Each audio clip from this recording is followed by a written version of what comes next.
Kompetisi Liga 2 musim 2023 akan lebih seru dan berwarna, menyusul beberapa terobosan yang dilakukan PSSI, salah satunya penggunaan pemain asing.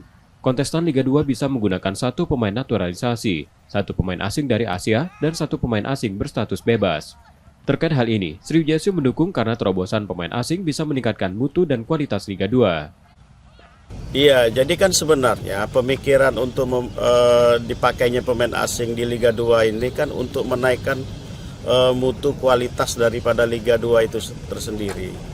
Jadi makanya ini dengan pemikiran itu kita mengakomodir dan kita setuju ada satu pemain asing dan satu pemain dari Asia yang bisa bergabung di Liga 2 begitu di setiap tim.